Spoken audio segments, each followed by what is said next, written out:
మిత్రులారా, ఈరోజు ఇందిరా పార్క్ దగ్గర ఒక సామాజిక విప్లవం ఈ రాష్ట్రంలో తీసుకురావాలనే ఉద్దేశంతో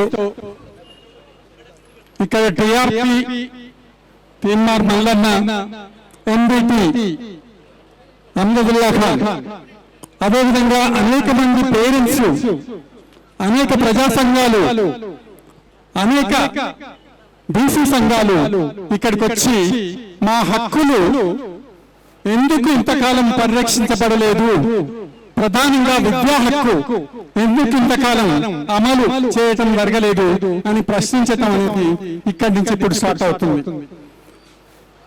మీకు కొన్ని విషయాలు చెప్పాలనుకుంటున్నా. ముందు వాస్తవానికి మన రాజ్యాంగంలో విద్యా హక్కు అనేది ఆదేశిక సూత్రాల్లో మాత్రమే ఉంది.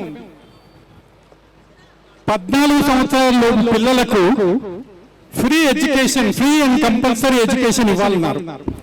ఆదేశిక సూత్రాలంటే అది ఫండమెంటల్ రైట్ కాదు, అది కోర్టులకు వెళ్తే చెల్లదు. అంటే రాజ్యాంగ నిర్మాతలు ఏం చేశారు, ఈ దేశంలో వేలాది సంవత్సరాలుగా విద్యకు దూరం చేయబడ్డ అనేక కింది వర్గాల ప్రజలకు విద్యను అందించే ఉద్దేశమే కనుక రాజ్యాంగ నిర్మాతలకు ఉంటే అప్పుడే రైట్ టు ఎడ్యుకేషన్ వచ్చేది. Right to free education, right to education కాదు, రైట్ టు ఫ్రీ ఎడ్యుకేషన్ రాజ్యాంగంలో పెట్టేది ఉంది. కాబట్టి ఈ దేశాన్ని పాలించిన అన్ని రాజకీయ పార్టీలు, ఈ గత 78 సంవత్సరాలుగా దేశాన్ని పాలించిన రాజకీయ పార్టీలు ఎప్పుడు కూడా రైట్ టు ఫ్రీ ఎడ్యుకేషన్ గురించి ఆలోచించలేదు. అంటే తరతరాలుగా ఈ దేశంలో కుల వ్యవస్థ, గ్రేడెడ్ ఇన్ఈక్వాలిటీస్ అన్న మనం అంతస్తుల కుల వ్యవస్థ, కింది కులాలకు విద్య అందుబాటులో లేకుండా చేశారు. విద్య చదువుకుంటే వాళ్ళు నేరస్తులు, వాళ్ళ నోట్లో, వాళ్ళ కళ్ళల్లో, వాళ్ళ చెవులలో సీసం వేయాలి చదువుకునే వాళ్లకు. ఆ విధమైన పనిష్మెంట్స్ ఉండేవి. అంటే మనకు విద్యను తరతరాలుగా దూరం చేసి ఈ దేశానికి స్వాతంత్రం వచ్చిన తర్వాత కూడా రైట్ టు ఫ్రీ ఎడ్యుకేషన్ రాజ్యాంగంలో పెట్టకపోవడం అనేది దుర్మార్గమైన అంశం. ఎందుకు పెట్టలేదంటే చదువుకుంటే ఆలోచన వస్తుంది. పూలే అన్నాడు, చదువుకుంటే ఆలోచన వస్తుంది, చదువుకుంటే జ్ఞానం వస్తుంది, చదువుకుంటే మార్పు గురించి ఆలోచిస్తాం, చదువుకుంటే ఉన్నతోద్యోగాల్లోకి వెళ్తాం, చదువుకుంటే రాజ్యాలు వెళ్తాం, చదువుకుంటే ఏ విధంగా ఈ దేశ ప్రజల భవిష్యత్తును ఎలా మార్చాలో మనకు తెలుసుకోవటం కాకుండా అందరికీ చెబుతాం. కాబట్టి మనకు చదువు అందనియలేదు, వేలాది సంవత్సరాలు చదువు అందనియలేదు, రాజ్యాంగం మనకు చదువులు అందించే ప్రయత్నం చేయలేదు. ఆ తర్వాత చాలా కాలానికి ఈ దేశంలో కొఠారి కమిషన్ మీరందరూ వినే ఉంటారు. కొఠారి కమిషన్ 12వ తరగతి వరకు ఫ్రీ ఎడ్యుకేషన్ ఇవ్వమన్నది. అది కూడా నేబర్హుడ్ స్కూల్, మీ ఇంటి పక్కన ఉండే స్కూల్ ఒక ఎస్టాబ్లిష్ చేసి అందులో అడ్మిషన్ ఇవ్వమన్నది. కామన్ స్కూల్ విధానం ప్రవేశపెట్టమన్నది. ఈ దేశంలో ప్రైమ్ మినిస్టర్ కొడుకైనా, అదేవిధంగా పాకివాడైనా, ఈ దేశంలో రిక్షా నడిపే వాళ్ళైనా ఎవరైనా కూడా ఒకే స్కూల్లో చదువుకోవాలి, ఒకే రకమైన స్కూల్లో చదువుకోవాలి. అప్పుడే దేశం బాగుపడుతుంది. ఇంతకు ముందే కాలిఫోర్నియా నుంచి వచ్చిన మన మిత్రుడు చెప్పిండు, అమెరికాలో free education up to 12th. అది పెట్టుబడిదారీ దేశం, ప్రైవేట్ పెట్టుబడిదారీ దేశం. అయినా కూడా అక్కడ ఫ్రీ ఎడ్యుకేషన్, అందరికీ సమానమైన విద్య, కామన్ స్కూల్, నేబర్హుడ్ స్కూల్, ప్రతి విద్యార్థి రైట్ టు ఫ్రీ ఎడ్యుకేషన్ అనేది అక్కడ ఇవ్వడం జరిగింది. యూరప్ లో కూడా చాలా దేశాల్లో ఫ్రీ ఎడ్యుకేషన్ ఉంది. చాలా దేశాలలో ఏ దేశాలైతే ఫ్రీ ఎడ్యుకేషన్ ఉందో ఆ దేశాలు మాత్రమే ప్రపంచంలో అభివృద్ధి చెందిందన్న విషయాన్ని మనం అర్థం చేసుకోవాలి. ఏ దేశాలైతే ఫ్రీ ఎడ్యుకేషన్ ఉందో ఆ దేశంలో విద్యా వ్యాప్తి చాలా స్పీడ్ గా జరిగింది. ఆ దేశంలోనే అన్ని పేటెంట్స్ ఉన్నాయి, అన్ని ఎక్స్పెరిమెంట్స్ చేశారు, రకరకాల నోబెల్ ప్రైజెస్ అన్ని ఆయా దేశాల్లోనే వచ్చాయన్న విషయాన్ని మనం తెలుసుకోవాలి.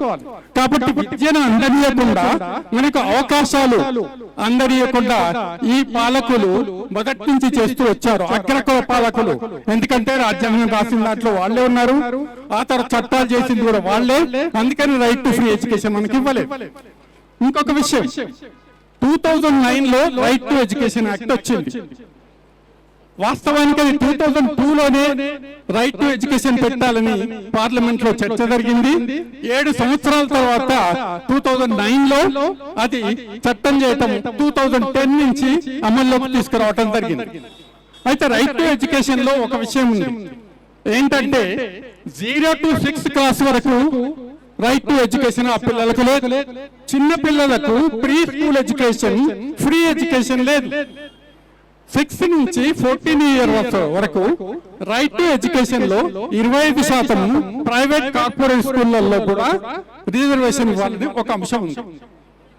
అయితే ఫ్రీ ఎడ్యుకేషన్ లేదు, కార్పొరేట్ స్కూళ్లలో 25% ఇవ్వాలి. అంటే ఆ 25% ఏంటి? ప్రభుత్వం ఫీజులు కట్టాలి వాళ్ళకు.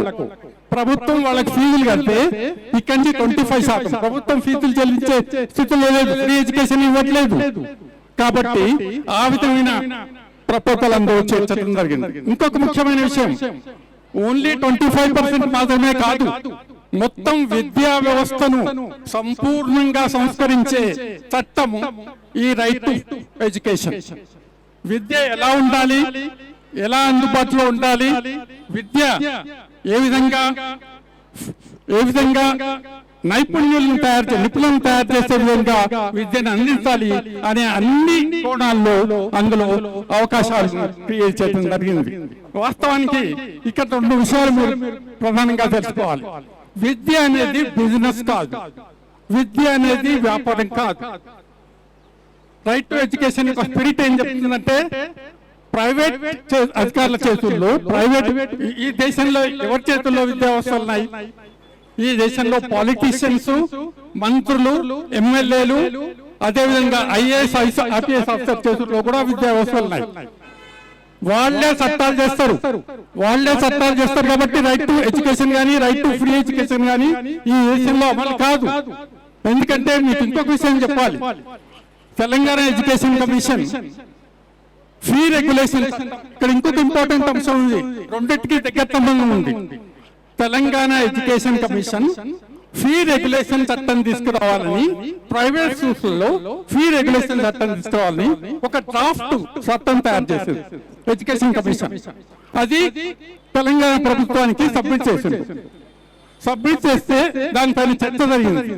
దాన్ని ప్రభుత్వం అంగీకరించింది. అమల్లోకి తీసుకురావడానికి ఆ యొక్క చట్టాన్ని, డ్రాఫ్ట్ చట్టాన్ని లా డిపార్ట్మెంట్ పంపిన తర్వాత ఏమైందంటే, ఈ అందరూ ఎంపీలు, ఎమ్మెల్యేలు, మినిస్టర్లు ఎవరి చేతులనైతే ఈ విద్యా వ్యవస్థ ఉందో వాళ్ళు చీఫ్ మినిస్టర్ దగ్గర వెళ్ళి ఈ చట్టాన్ని అసలు అసెంబ్లీలో ప్రవేశపెట్టకుండా దాన్ని ఆపేసారు. ఇప్పుడు ఆ చట్టం పెండింగ్ లో ఉంది. మనం అంతా డిమాండ్ చేయాల్సింది ఏంటంటే, చట్టము అమలు జరపాలి. ఆ చట్టం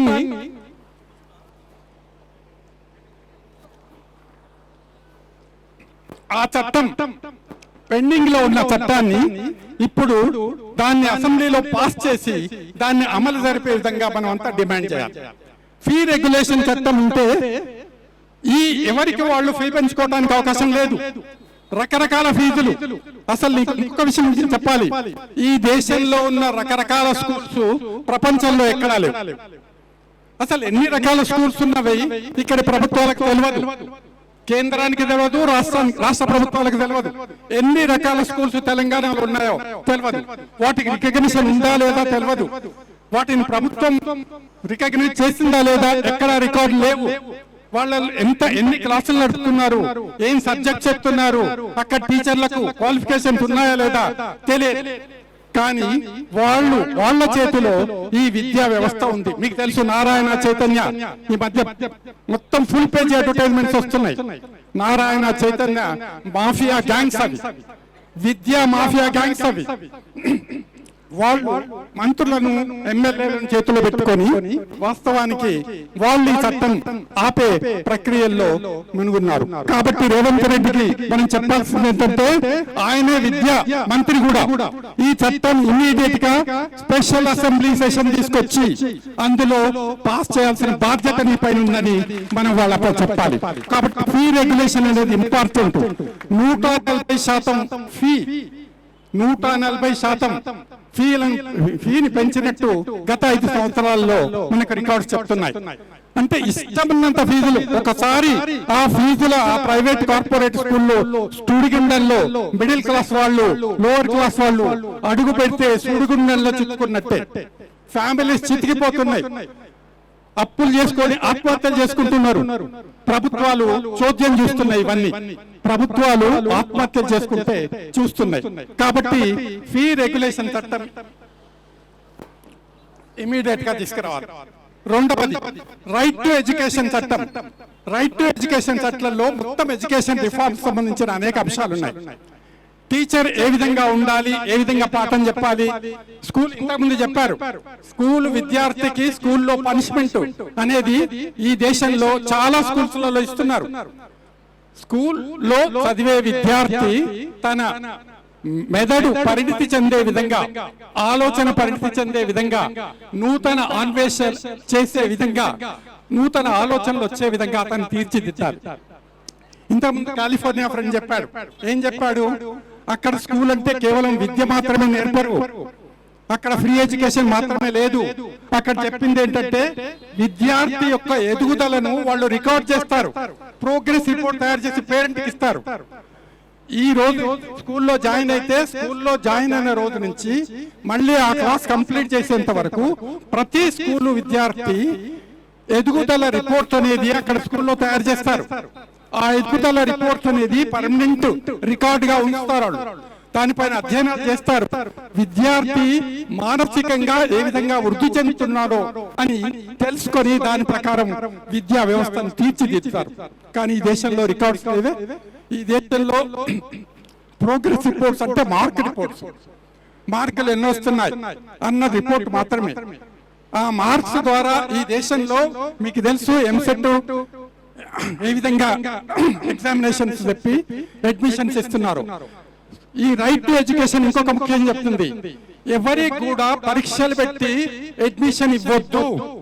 మీరు చూడండి, రైట్ టు ఎడ్యుకేషన్ డీటెయిల్ గా చదవడానికి ప్రయత్నం చేయండి అన్నారు. ఎవరికి కూడా స్కూల్లో అడ్మిషన్ ఇవ్వడానికి పరీక్షలు పెట్టొద్దు, పరీక్షలు పెట్టి అడ్మిషన్ ఇవ్వద్దు. ఇది చాలా ఇంపార్టెంట్. అది ఏ స్కూల్లో కూడా చేయట్లేదు. మీకు నారాయణ చైతన్య అయితే ఓపెన్ గా ఎగ్జామ్ పెడతారు, అందులో పాస్ అయినా పాస్ కాకుండా ఇస్తారనుకోండి, డబ్బులు మాత్రం తీసుకుంటారు. పాస్ కాని వాళ్ళకి ఎక్కువ ఫీజు తీసుకుంటారు, పాస్ అయిన వాళ్ళకి కొద్ది ఫీజు తీసుకుంటారు. కాబట్టి ఈ స్కూల్స్ అన్ని హాస్టల్స్ నడుపుతున్నాయి. ఈ హాస్టల్స్ లో ఏ విధంగా మనను ఒక లర్నింగ్ మెషిన్స్, విద్యార్థులు అంటే ఇక్కడ లర్నింగ్ మెషిన్స్, రోబోట్స్ తయారవుతారు. స్వయంగా ఆలోచించలేని స్థితికి తీసుకొస్తారు. వాళ్ళను బట్టి చదివించి వాళ్ళు ఫ్యూచర్ లో, భవిష్యత్తులో వాళ్ళ జీవితాలను అగమ్య గోచరంలో ఉంచడానికి ఈ స్కూల్స్ అన్ని ఇక్కడ ప్రయత్నం చేస్తున్నాయి. కాబట్టి మనకు ఈ రైట్ టు ఎడ్యుకేషన్ లో క్వాలిటీ ఎడ్యుకేషన్ అనేది చాలా ఇంపార్టెంట్ కాంట్రిబ్యూషన్. టీచర్ ట్రైనింగ్ అనేది, టీచర్ ఎవ్రీ టైం ట్రైన్ అవుతూ ఉండాలి, ఎవ్రీ ఇయర్ ట్రైన్ అవుతూ ఉండాలి, మార్పులను అర్థం చేసుకొని విద్యార్థికి చెప్తూ ఉండాలి. అదేవిధంగా ఇంకొక ముఖ్యమైన విషయం ఏంటంటే ఈ రైట్ టు ఎడ్యుకేషన్ లో ఏ విధంగా స్కూల్ ఎన్విరాన్మెంట్ ఏ విధంగా ఉండాలి, స్కూల్ ఇన్ఫ్రాస్ట్రక్చర్ ఏ విధంగా ఉండాలి. స్కూల్ అనేది అంటే ఇప్పుడున్నవి ఏది స్కూల్స్ ప్రభుత్వ స్కూళ్ళను చూసినట్టయితే వాటిని బడి అని అనటానికి వీల్లేదు. యునెస్కో ఒక డెఫినేషన్ ఇచ్చింది స్కూల్ అంటే ఏంటని. ఆ యునెస్కో డెఫినేషన్ ప్రకారము మన దేశంలో ఏ బడి కూడా బడి కాదు. ఇది ఎంత దుర్మార్గమైన విషయం. It is shame on the part of the government, shame on the part of the political leaders, shame on the part of the education minister Revanth Reddy. ఎందుకంటే స్కూల్ అంటే ఎట్లా ఉండాలనేది ఒక డిఫైన్ చేయడం జరిగింది. ఇక్కడ ఏ స్కూల్ కూడా ఆ డెఫినేషన్ లోకి ఇవ్వడదు. మనం రోజు చూస్తుంటాం, ఆడపిల్లల స్కూళ్లలో టాయిలెట్స్ లేవు, క్యూలో నిల్చొని పోతారు. 78 సంవత్సరాల స్వాతంత్రం, దేశం వెలిగిపోతుందని అక్కడ ఢిల్లీలో చెప్తారు, రైజింగ్ తెలంగాణ ఇక్కడ స్టేట్ లో చెప్తారు. ఆడపిల్లలకు టాయిలెట్స్ లేకుండా అంత దుస్థితి ఈ పిల్లలకు ఈ దేశంలో. అంటే పిల్లలంటే దేశ భవిష్యత్ అని చెప్పే వాళ్ళే ఆ పిల్లలను చిదిమేస్తున్నారు, వాళ్ళ మెదళ్ళు వృద్ధి చెందకుండా చేస్తున్నారు. కాబట్టి మీకు ఒక విషయం చెప్తాను. మండల్ కమిషన్ నివేదికలో ఏం చెప్పాడంటే మన మెదళ్లలో యుద్ధం జరగాలి. మనం ఇక్కడికి వచ్చినామంటే మన మెదడులో యుద్ధం జరగాలి. యుద్ధం జరగాలంటే మన హక్కులను మనం సాధించే విధంగా మనం పోరాటాలు చేయాల్సిన అవసరం ఉంది. పోరాటాలు చేయందే ఈ ప్రభుత్వాలు దిగిరావు. ఆ పోరాటం ఎంతవరకు పోవాలంటే మన చేతిలోకి రాజ్యాధికారం వచ్చేంత వరకు ఈ పోరాటాలు కొనసాగించాలి. మనం ఓటు వేసే యంత్రాలను కాము. ఇక్కడ విద్య గురించి అడుగుతున్నాం, రైట్ టు ఫ్రీ ఎడ్యుకేషన్ అడుగుతున్నాం. ఓటు వేసే యంత్రాలను కాము. ఆ ఓటు వేసే యంత్రాల నుంచి మనం ఆలోచించి మనకు భవిష్యత్తును సన్మార్గంలో మన భవిష్యత్తును అభివృద్ధి వైపు తీసుకువెళ్లే వాళ్ళకే ఓట్లు వేయాలి అని ఆలోచించాలి. ఈ దేశంలో సమానత్వం ఉంది, సామాజిక న్యాయం ఉంది, సమాన అవకాశాలు ఉండాలని రాజ్యాంగం చెప్తుంది. కానీ ఎక్కడా అవి అమలు జరపట్లేదు. ఎక్కడ సమాన అవకాశాలు లేవు, అన్ని హెచ్చు తగ్గులే. 78 సంవత్సరాల తర్వాత కూడా ఈ సమాజాన్ని చాలా నికృష్టమైన స్థితిలోకి కేంద్ర ప్రభుత్వం, రాష్ట్ర ప్రభుత్వాలు తీసుకెళ్తున్నాయి. కాబట్టి సమాజాన్ని మార్చే విధంగా మనము విద్య అందరికీ అందాలి. రైట్ టు ఫ్రీ ఎడ్యుకేషన్ ఈ దేశంలో అమలు జరపాలి. అది వచ్చేంత వరకు పేరెంట్స్ పోరాటాలు చేయాలి, ఇక్కడున్న అందరూ పోరాటాలు చేయాలి, మనమంతా కలిసికట్టుగా పోరాటాలు చేయాలి. దీన్ని సాధించే విధంగా 2029లో వాళ్ళకు ఒక లెసన్ మనం చెప్పాలి. ఆ లెసన్ ఏంటంటే, ఇక మీరు అధికారంలో ఉన్న చాలు, మీరు రెస్ట్ తీసుకోండి. ఇక్కడ ఎవరైతే అధికారానికి అందరి కులాలు ఉన్నాయో వాళ్లకు అధికారంలో తీసుకొచ్చే పెద్ద ఉద్యమాన్ని, సామాజిక విప్లవాన్ని మనము ఇక్కడి నుంచే స్టార్ట్ చేయాలని కోరుకుంటూ ఈ అవకాశం ఇచ్చిన మిత్రులందరికీ ధన్యవాదాలు చెప్తూ ఇస్తున్నాను. Thank you.